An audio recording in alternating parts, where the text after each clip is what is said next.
So earlier this week, I encouraged all of my viewers to opt out at daylight savings time.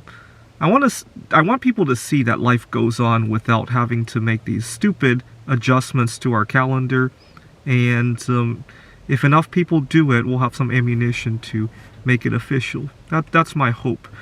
And I really do encourage people to use their own timekeeping system, right? Whether it be universal coordinated time or just the standard time in their local area, right? Or even mean solar time. That's one of my favorite timekeeping systems. So in other words, I live here in Seattle right now. When I travel to Ellensburg, I literally think of it as being 7 minutes ahead because I need to think about when to view various events in the sky, right? So mean solar time is one of my favorite timekeeping systems, but I certainly wouldn't do anything artificial like change the time midway through the year. Now, why do we have daylight savings time? That was one of the questions of one of my viewers. Well, at one time it did make sense, right?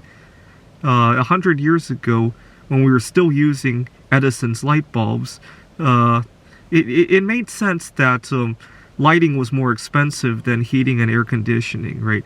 At one time when we were using candles, it made a whole lot more sense, right?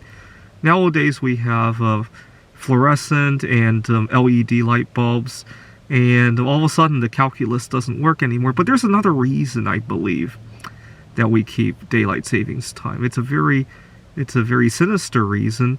I think the reason is politicians don't like us to see that we can live without them, right? If we believe that we need to have daylight savings time, if we believe we need to take injections, right? Earlier this year, last year was 2 injections. Now we need 3 just to keep from catching this so-called disease, right?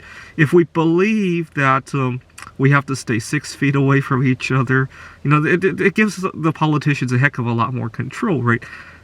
Also, if we believe the fiction that the dollar has value, right? Believing daylight savings time is kind of like the time equivalent of believing a fiat currency, or believing somebody has to tell you what time it is, right? If politicians allow us to see that daylight savings time is a fiction, all of these other fictions could crumble away, right? And they don't want to see that happening.